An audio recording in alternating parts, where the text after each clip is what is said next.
Hi everyone, slightly later than usual this week, but better late than never. Hopefully you can still catch the sermon before Shabbos. Okay, so first of all we'll start as we do with Shir Malos, page 510 in the Singers, particularly for those who are unwell and for the situation in the world in general, extra Tehillim Psalms. Middle of page 510 in the Green Singers. Shir Malos Eso einai el harim me'ayin yavo Esri me'yim Adonai Oise shamayim v'aretz Al yitei lamoit raglecha Al yanum shoimrecha Hinei lo yanum v'lo yishan Shoyme Yisroel Adonai Shoymerecha Adonai Tzilcha Al Yad Yaminecha Yoimam Hashemesh Lo Yakeka V'yoreyach Balayla Adonai Yishmorecha Mikol Ra Yishmor Es nafshecha Adonai yishmor tzeitzcha v'yecha Me'ata v'yad olam. Say prayers for those who are unwell. Please insert names if you wish at the point in the prayer where I'm saying the names. Say them at home, and everyone should have a refuah shlema, a speedy recovery that needs it.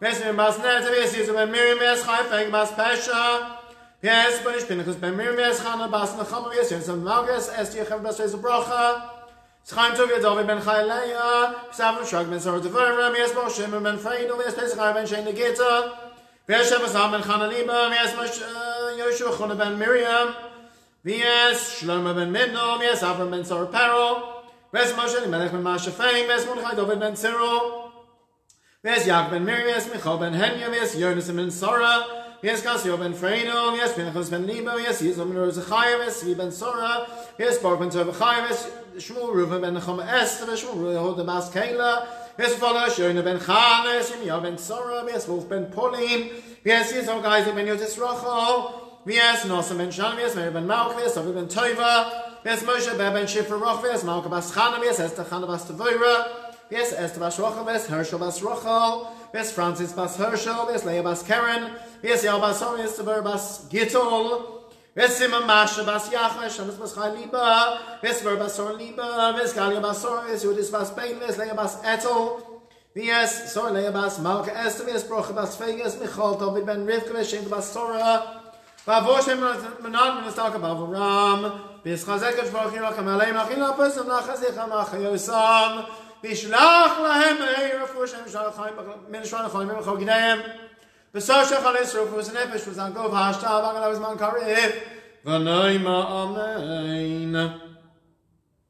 Wish Mazel Tov to Nick Levin on his birthday and to Levi Saltman on his marriage to Adina coming up, please God, this Sunday, and to his parents and grandparents as well. We wish long life to those who unfortunately have had bereavements, to the family of Karen Collins, and to Henry Felstein, who lost his mother this week. We wish everyone Chaim Aruchim, along with those marking Yortites as follows. This Shabbos, Rita Goldbart for her husband. On Sunday, Maureen Bloom for her father, Terence Katz for his father, Cyril Kirsch for his brother, and Bernice Sumray for her father. On Monday, Malcolm Feldman for his father, Kay Lester for her brother, Jane Morris for her grandmother, and Leslie Tobe for her father. On Tuesday, Kitty Selby for her sister. On Wednesday, Michael Field for his father. On Thursday, Vanessa Bergman for her father, Alison Diamond for her father, Barry Garfield for his mother, Terry Katz for his mother, and Harvey Oster for his father. And on Friday, Clive Conway for his father, Corinne Farn for her mother, Andrea Lewis for her mother, and Lily Mandel for her brother. And we wish everyone long life. Chaim Aruchim. We'll say the memorial prayer now. El Malarachamim, Shoichein Bamaroimim, Amatzei Menuchan Achaino, Al Kafei Ashachina, B'Malois Kedoshim Tarim, Kazoraka Masirim, Es Nishmois, Yaakov ben Dovis, Chaim ben Yisrael HaKoyim, Yehuda ben Avram, Shimshon ben Nisan, Yisrael of Yaakov, Chaim ben Meir Alexander, Yehuda ben Yaakov, Yehuda ben Yosef, Zeif ben Yitzchok, Chana Rocha bas Avram, V'yisleisa be'ben nachman shochol oilamam. Ana balarachamim yasirem b'sei seken avam li'oilamim. Yitzu b'tacham yisishmasam adnoi nachalasam. Yanuchim shloim v'shkevaisam. V'noimar. Amen. We'll start as always with a joke, which some of you will have heard before, about the little boy whose father says to him at Shabbos lunch, they've got some guests over, some friends, and the father says to the son, maybe he's 8 or 9, I don't know, he says, Jimmy, would you like to lead the benching, the grace after meals? And Jimmy says, I don't know what that is. The father says, what do you mean? We do it every week. He says, no, I'm not sure what you're talking about. He says, well, it's very simple. Just say what I said at the end of the meal last night. He says, oh, okay. We're not having those awful people over tomorrow, are we? So, in a moment, we'll talk about benching. Benching, Birkat HaMazon, grace after meals, giving thanks to God. But first I want to share a story, which also you may have heard before. I'm not sure exactly who it took place with, but that's fine. It'll be anonymous. There's a certain rabbi in Israel who runs, there are a number of charities that provide help with medical needs, medical equipment, things like that. People need help with costly operations and treatments, like in this country also. So there's a certain rabbi who is the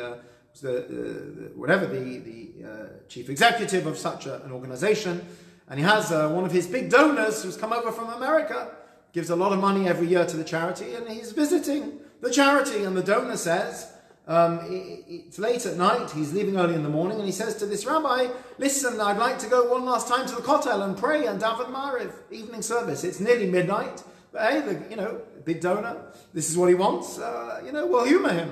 So this rabbi goes with this fellow, and they go to the kotel. It's almost completely deserted, and as they approach, they see one chap who's weeping, and is sort of prostrated against the wall, just weeping and crying. So the rabbi says to his balabas, to his donor, he says, I run a huge medical charity, you're a man of means, this chap obviously has some tzoros, would you be okay if I go over and we'll offer either medical or financial assistance? He says, yes, of course. So the rabbi goes over and says, excuse me, sir, I don't mean to disturb you, but, obviously I see that you are troubled, and I just want you to know, if you need money, the gentleman with me can help you. He says, no, thank you, Baruch Hashem, thank God I don't need money. He says, okay, well, if you have some medical problem, someone in your family, this is b'shert that I happen to run a huge charity that helps people with medical needs. I'm sure I can help you. He says, no, thank you. It's so kind of you, but thank God I don't have any medical needs. He says, if you don't mind my asking, what is bothering you? What is troubling you? He says, nothing. He says, tonight I married off, I think it was my 13th child and my last child. And I just came here to say thank you to God. And these are tears of joy.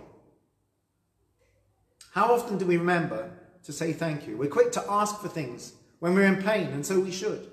But do we remember to say thank you when things are going well for us? Anyone who ever went to camp, to cheder, Friday night dinner with the family, Jewish schools, you wash and you bench, you learn to do it by rote.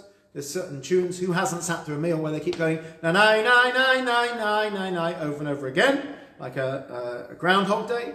And we learn to say Moda Ani in the morning to thank God when we wake up. We learn to thank God many different ways. But benching is particularly something that most of us at some point will learn. It's quite catchy. I don't know how long the tune's been around, but it's universal around the world. Everybody sings the same tune for benching, and most people know, to a greater or lesser degree, how to join in with the grace after meals, the benching. I want to focus on a little catchy part. Right?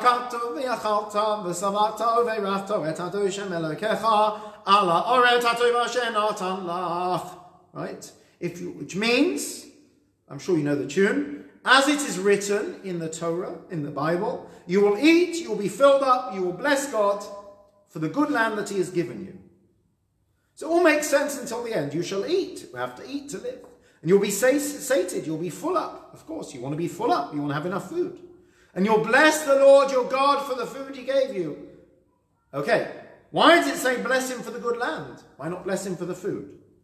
So some people explain there's 2 layers of blessing. There's a blessing for the land, and there's a blessing for the food. Others explain the food comes from the land, so we're thanking God for the land, which gives the food. But it's problematic because, guess what? We're not talking about any land. we're talking about the land of Israel.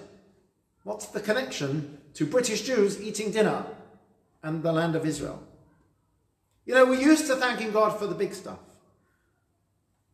For us escaping from Egypt, splitting the sea, the manna from heaven, the shattering of the walls of Jericho, the land flowing with milk and honey. You know, we can thank God, we can be in awe, and we can talk about our blessings. Do we thank him for the sun rising, or the wind blowing, the river flowing, the flowers that grow? Or do we just take it in our stride? Do we thank him for bread and cheese, for a mug of coffee? Do we thank God? You might thank the person behind the counter that serves you, especially nowadays. If somebody cooked for you, you'll thank them. But do we think to thank God for such small things? And yet everything comes from God, from energy from on high, which entered the soil, which gave nutrients to the seed, which sprouted the grain, which made the flour, which baked the bread. Is that not a miracle? Many of us, at different times in our lives, will have been in awe. In 1948, if you were alive, when the State of Israel was declared. In 1967, after the Six-Day War, people were in awe. They spoke of open miracles. And that gratitude, which we felt then, is really what we should feel every time we fill ourselves up with God's bounty. Not just with the big stuff, but every day of our lives. When Rabbi Chanina ben Dosa was told there was no oil in the house, he told his wife to fill her lamps with vinegar. He said, he who said the oil shall light will also cause the vinegar to light. To our sages, there was no greater or lesser miracle in oil burning than vinegar burning. Everything that happens is down to God. If you think oil lighting is natural, then vinegar lighting is astounding. But if to you even oil lighting is a miracle, then so is vinegar. Every single thing we should thank and we should appreciate. It's not just natural, it doesn't just happen. God is behind it. And there's another important lesson. Why do we thank God for the land of Israel when we eat food in the diaspora? Well, we assume that food grown in Israel is nurtured by the soil, and food grown elsewhere is nurtured by the soil. It's not true. Believe it or not, every clod of earth, no matter where, gets its nutrition from Israel. Seeds don't just sprout in soil. It's a complex process that requires God's hand, which extends to every part of the world, but particularly to the land of Israel. As our sages said, Israel is the center of the world. Jerusalem is the center of Israel. The temple was the center of Jerusalem. The sanctuary was the center of the temple. And the ark was the center of the sanctuary. And before it, the foundation stone, the Even HaShasiyah, from which the world was created. Our sages taught us that God created that stone first. And the planet expanded from there. The planet's vitality comes from the foundation stone of the temple in Israel. When we thank God for the land of Israel, even when we eat food outside of Israel, we are acknowledging Israel's centrality to us. We are recognizing that true vitality and life in this world comes from that spot somewhere under the Temple Mount in Jerusalem. And I cannot let this occasion pass without mentioning another stone. Today, the Jewish world lost a light, a leading light. Rabbi Adin Steinsatz, Zichron Tzadik Livracha, an incredible scholar, a man of great humility. I saw a few videos today of just how humble and self-effacing he was, and yet he was so great. Known for his works published by Koren, his Talmudic works. A leader in so many ways, a teacher, a scholar who very sadly passed away and was buried today. And he actually changed his name. The Lubavitcher Rebbe told him to change his name. And he changed his name from Steinsatz to Even Yisrael, which means a stone of Israel. So it seems very fitting when speaking of foundation stones to mention someone who was a foundation stone of Jewish learning all around the world. And tremendous merit to print, I think, over 60 different volumes and books and endless articles. And was just an inspiration to so many people, not just in their learning, but in their feelings for Judaism, for Yiddishkeit, and it will be very much missed. And may his memory be a blessing always. And Even Yisrael, a stone. Again, also, buried on the Mount of Olives, living in Jerusalem, the center of our world. So every time we eat a meal, we thank God for the land of Israel. Why? Because really all life flows from there. That is the holiest place in the world. It is there that true life flows. And it does us good to remember that here in the diaspora, every single time we eat, several times a day. And that's why we mention it in benching. And in the bigger picture, it's always good to thank God and to thank others for things. What they say, gratitude is an attitude. It's easy to only complain when things are going wrong. It's much harder to remember to thank God when things are going right, or to thank others for that matter. It's so important. May we always, number one, enjoy blessings and reasons to be thankful, and number two, always remember to thank the Almighty, and indeed to thank all those who touch our lives. I wish everyone Shabbat Shalom.